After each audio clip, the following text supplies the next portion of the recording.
Mon cousin m'appelle à minuit pour que je garde ses enfants adultes, alors que je ne les connais même pas, mais le chaos s'ensuit et maintenant j'ai une ordonnance restrictive. Ça vient littéralement de se passer, et j'étais là. Genre, c'est quoi ce bordel? Il faut que je poste ça tout de suite. Je venais à peine de publier un post sur les funérailles de mon grand-père, qui était déjà un désastre à elle seule, mais tout ça a commencé avant la cérémonie.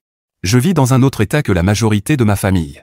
J'ai 28 ans, je bosse à temps plein, j'ai une vie, quoi, je vis mes 28 ans, bordel. Mais évidemment, pour eux, ça ne compte pas, et je devrais toujours faire du temps pour la famille, blablabla. Oublions le fait que je ne reconnais peut-être que 15% d'entre eux de visage et environ 7% de nom. Désolé, mais parmi les 400 000 docteurs, 250 Linda, et 800 Stéphanie, Chelsea et Janet que je vois une fois à chaque alignement planétaire complet, il y a forcément des gens qui vont se perdre dans la foule.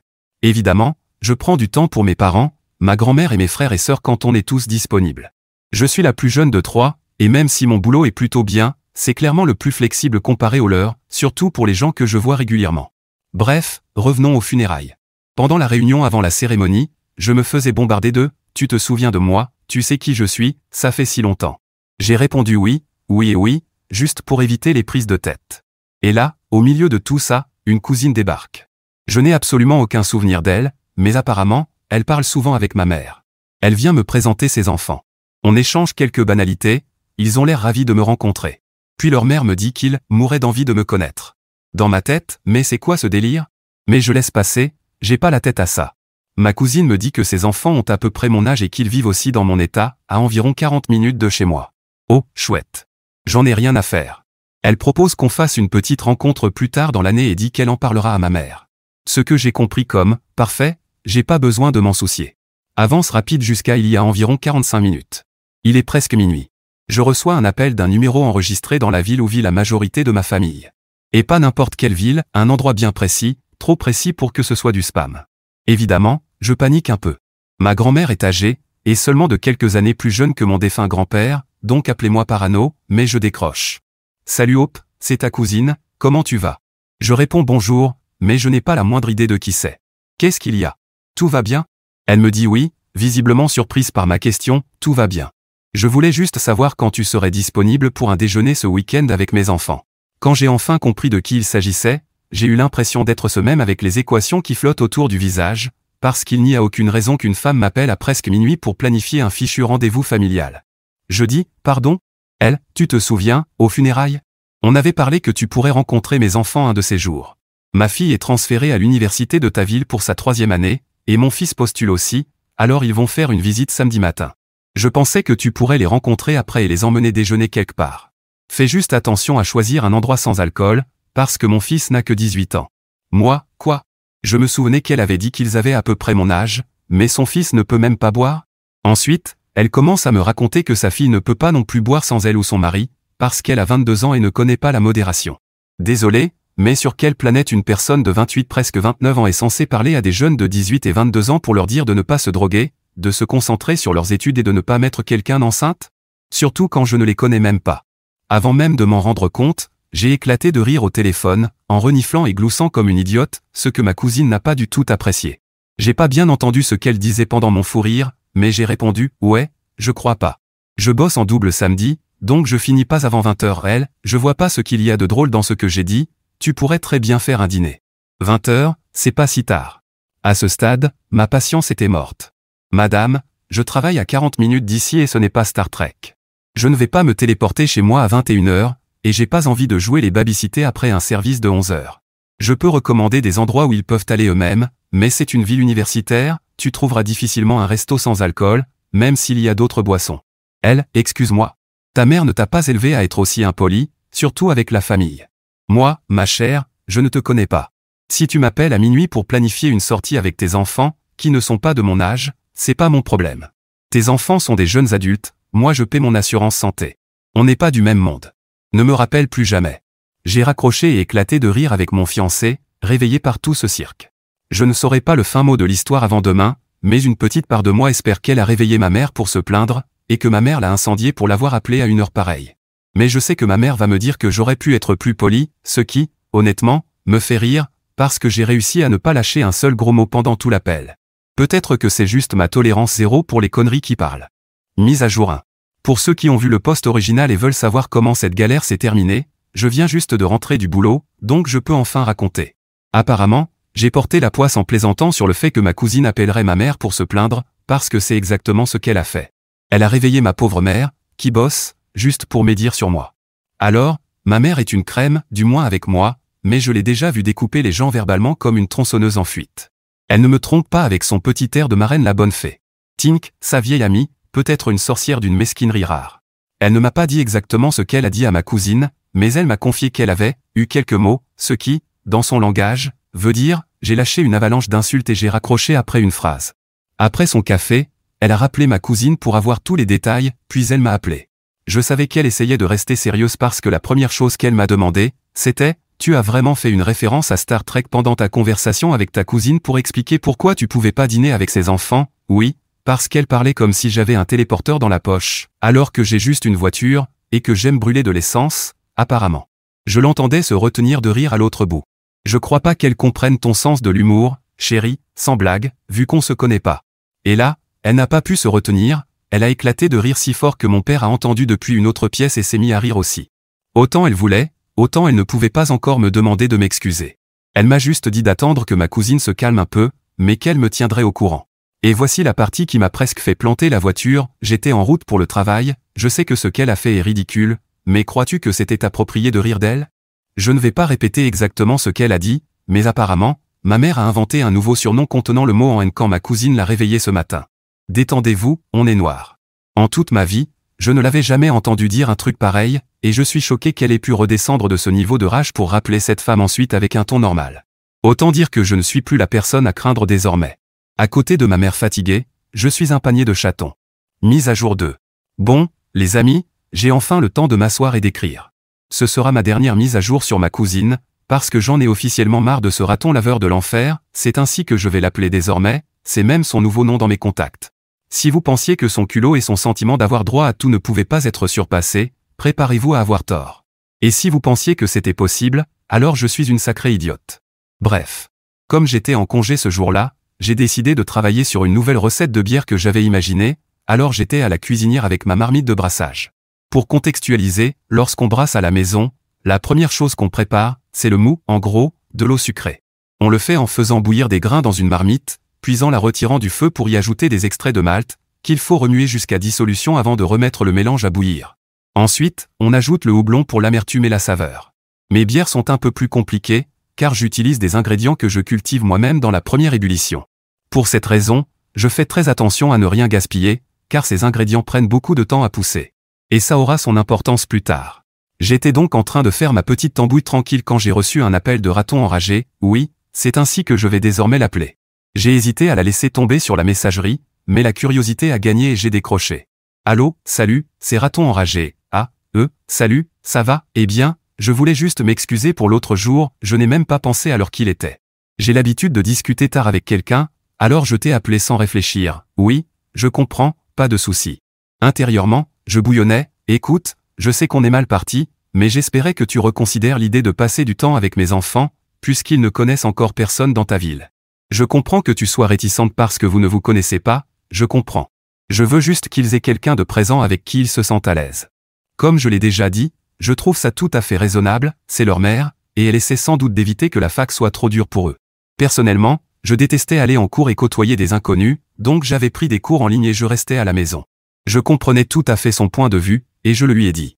Merci de comprendre.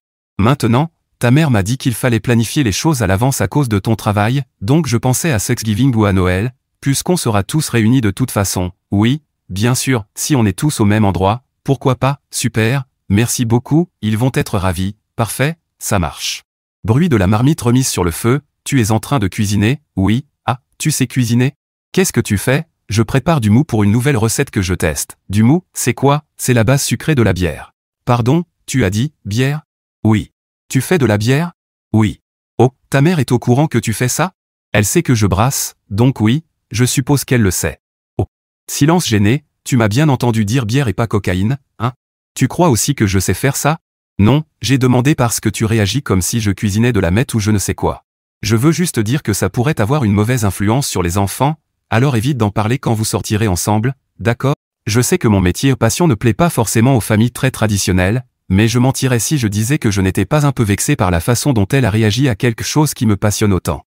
La seule raison pour laquelle je n'ai pas raccroché tout de suite, c'est que, premièrement, je la verrai de toute façon pendant les fêtes, et deuxièmement, je ne parle jamais de mes passions avec la famille, par respect et pour éviter le drama inutile, donc ça n'allait pas poser problème.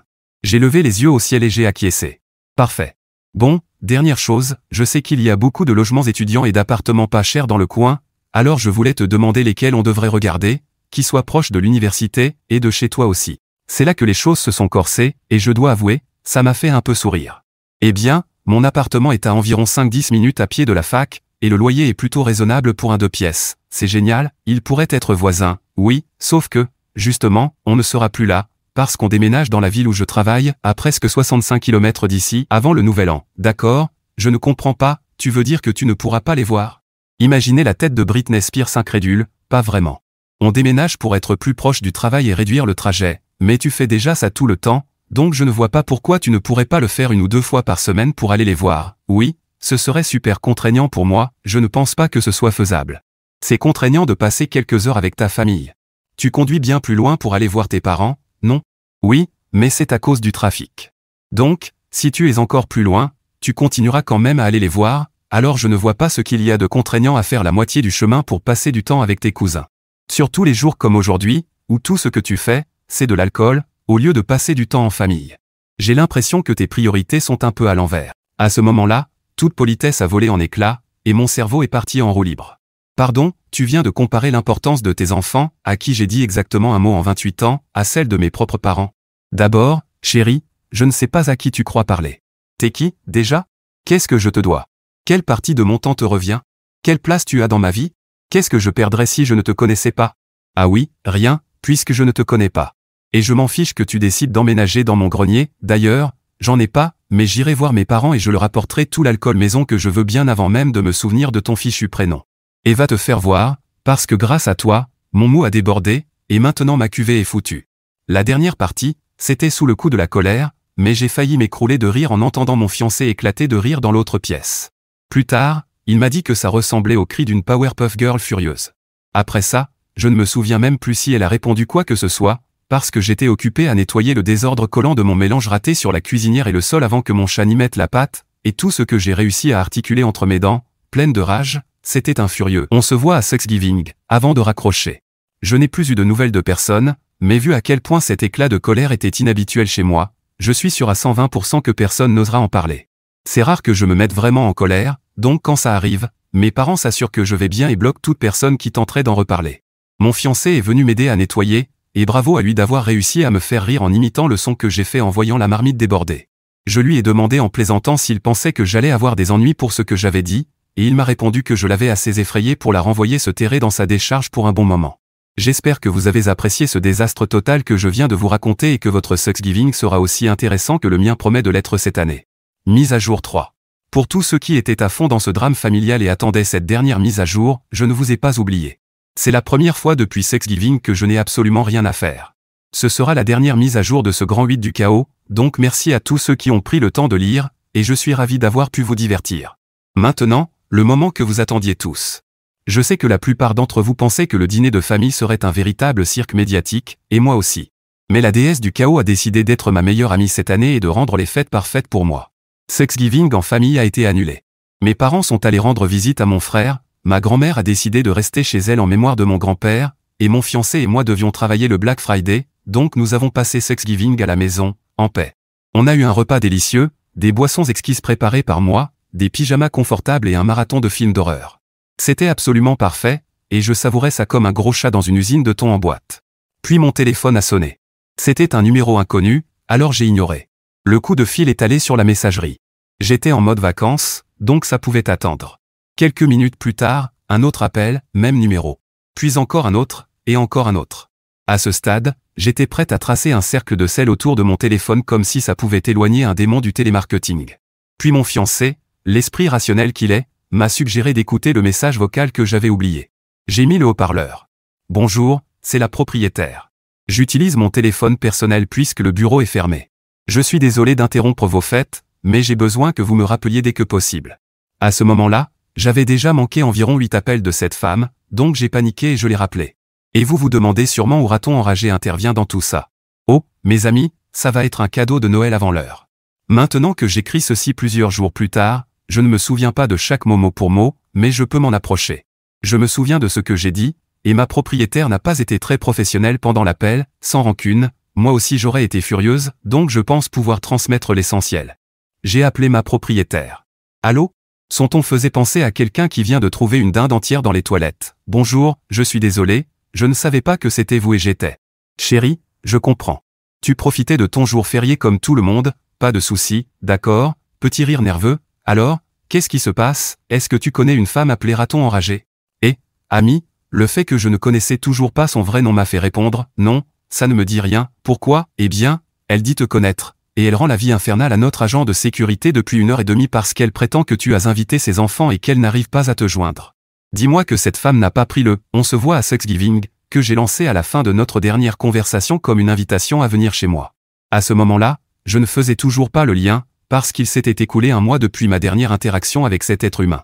J'étais donc en mode panique totale, version écureuil traversant une autoroute, parce que si ma propriétaire m'appelait sur son portable personnel le jour de Thanksgiving, mon cerveau passait direct à « avis d'expulsion ». Je lui ai expliqué que je n'avais aucune idée de qui ça pouvait être, parce qu'aucun de nous n'avait invité qui que ce soit. Ma propriétaire a pris le ton, tati de salon afro-américain. Tu vois, c'est bien ce que je pensais, parce que d'habitude vous n'avez jamais personne chez vous. L'enfer, ma proprio savait pertinemment que mon fiancé et moi étions deux ermites asociaux. Mais elle connaît ton nom, elle n'a pas mentionné ton fiancé, et elle exige qu'on lui donne ton numéro d'appartement. Genre, sérieusement? Aucun établissement respectable ne donne les infos de ses locataires comme ça, et même si on le faisait, ce serait illégal. Que fait-elle? Elle est garée dans la voie réservée aux pompiers avec ses gosses dans la voiture, et elle hurle brutalité policière parce que notre agent de sécurité l'a verbalisé et lui a dit que si elle ne bougeait pas, on allait la faire enlever par la fourrière. À noter, l'amende pour stationnement sur voie incendie va de $500 à $2000 selon l'endroit et la gravité. Mon immeuble est tout près de l'université, et la route principale qui relie les bâtiments mène directement à plein de facultés et à un tiers des fraternités. Donc s'il y avait un incendie là-dedans, ce tronçon serait totalement bloqué, ils prennent ça très au sérieux. Elle s'est déplacée? Non, elle a pris son PV, puis a menacé l'agent, alors il a dû appeler du renfort, et ses enfants sont toujours dans la voiture. J'ai commencé à rire comme une folle tout en continuant à paniquer, parce que je ne savais toujours pas de qui il s'agissait, parce que, soyons honnêtes, je suis idiote. Mon fiancé, lui, riait comme un dément à côté de moi. C'est El Raccoon. Il était dans la combine, il venait d'envoyer un message à ma mère. Quoi? Ma propriétaire, perdu, quel raton laveur? Alors je lui ai tout raconté depuis le début, et j'ai senti toute son énergie s'évaporer pendant qu'elle riait. La pauvre femme avait l'air épuisée et m'a demandé si elle pouvait officiellement noter que je ne l'avais pas invitée et que je ne voulais pas d'elle ici. J'ai confirmé, et cette sainte femme a répondu. Très bien, je vais gérer cette idiote. Passer un merveilleux Thanksgiving tous les deux. On a raccroché et on est resté là, stupéfait, essayant de ne pas exploser de rire. Je ne pouvais pas m'empêcher de penser à ces pauvres gosses et à la honte qu'ils devaient ressentir. Et comme je n'ai pas entendu dire qu'ils se sont enfuis depuis, je ne comprends pas. J'ai voulu dire quelque chose, mais mon fiancé m'a stoppé. Non. Non. Manche. Regarde. Et il a simplement relancé notre film. Honnêtement, je ne savais plus quoi dire, alors j'ai obéi, en essayant de ne pas m'étouffer de rire.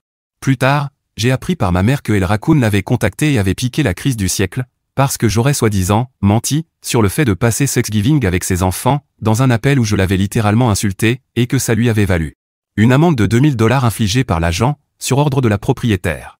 $3500 que son mari a dû payer pour la faire sortir de prison. Et une amende supplémentaire de $7500 pour rébellion, intrusion et menace de violence contre un policier. Ouais. Moi, je n'ai rien fait, et pourtant c'est elle qui a tout perdu. J'ai encore du mal à trouver les mots pour décrire ça. J'ai toujours du mal à croire que tout ça est vraiment arrivé, et que tout a commencé par un appel nocturne non sollicité il y a 2 mois. Tu crois que c'est le meilleur passage? Raté. Voici le plat de résistance, il y a 2 jours. Les enfants de cette femme ont créé un groupe de discussion avec moi sur un de mes réseaux, tous les 3, pour s'excuser du comportement de leur mère cinglée et de tout le drame qu'elle a provoqué autour du fait de passer du temps avec eux. Ils ont dit qu'ils voulaient s'excuser depuis un moment, mais qu'ils avaient tellement honte qu'ils préféraient me laisser tranquille. Mais ce qui s'est passé à Thanksgiving, c'était la goutte d'eau pour eux, évidemment.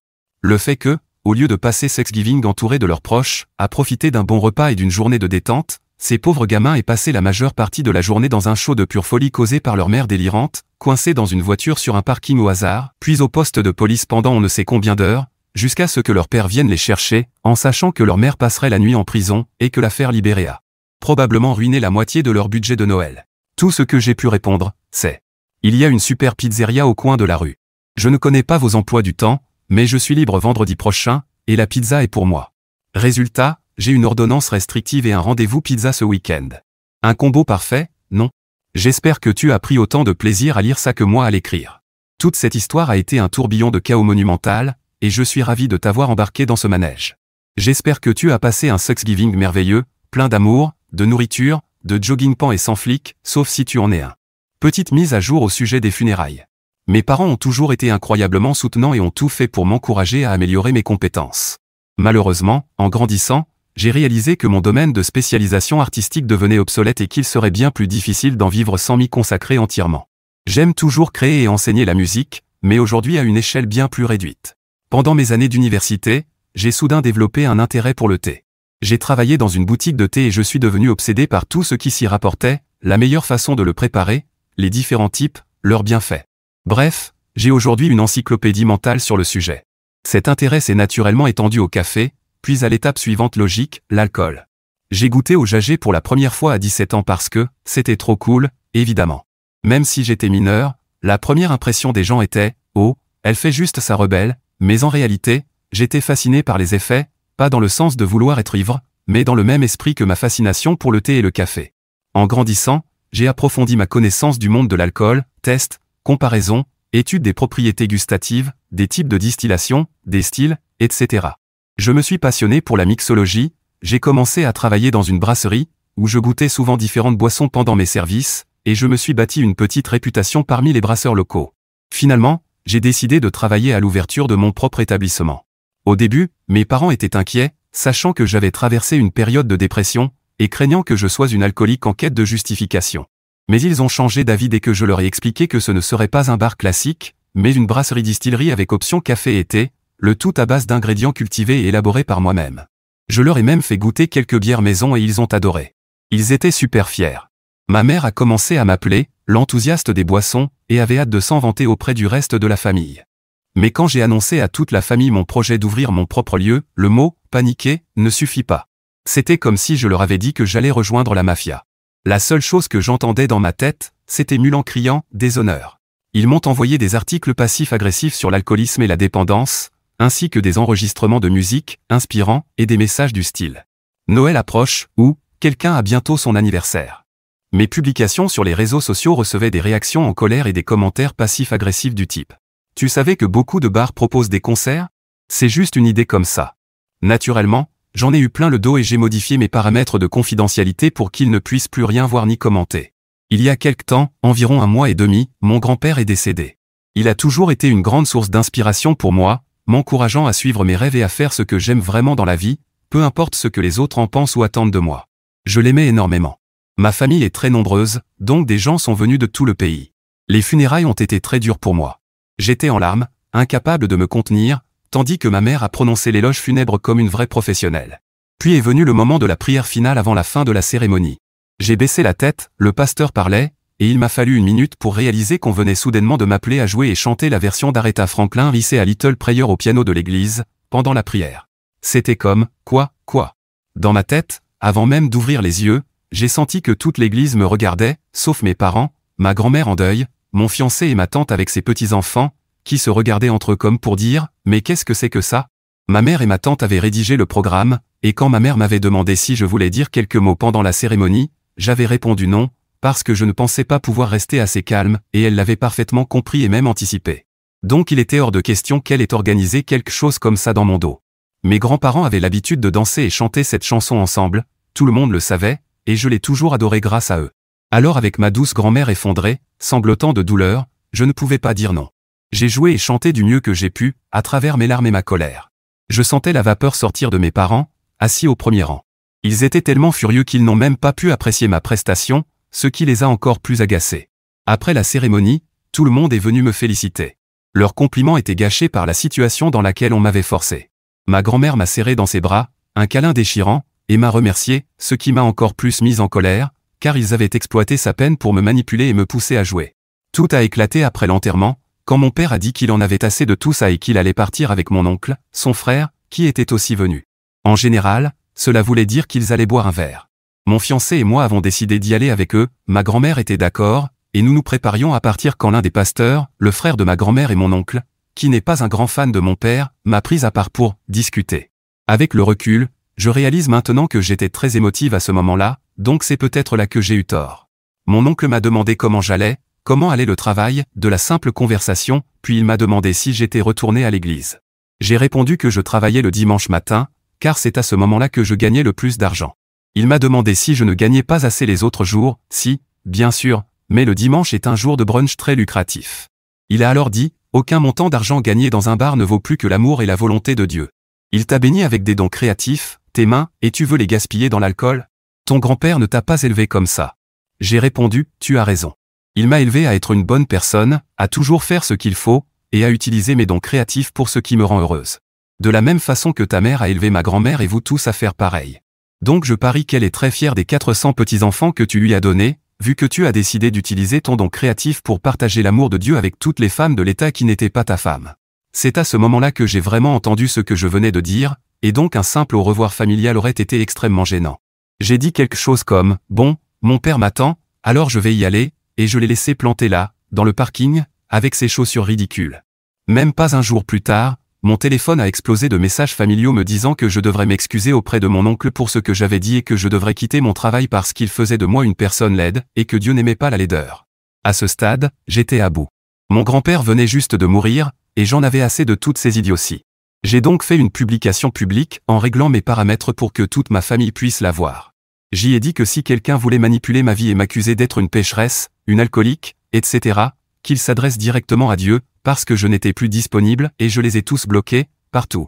Ma grand-mère est déçue, ma mère comprend que c'était sous le coup de l'émotion, mais elle pense tout de même que je suis allé trop loin et que je devrais m'excuser et supprimer le post.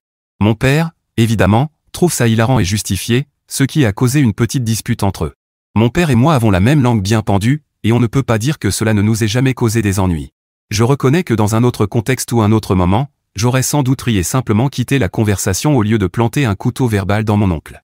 Mais je ne pense toujours pas que cela justifie que je m'excuse auprès d'eux, et j'ignore toute ma famille depuis. Je me sens mal du chagrin supplémentaire que cela cause à ma grand-mère, déjà anéantie par la perte de l'amour de sa vie.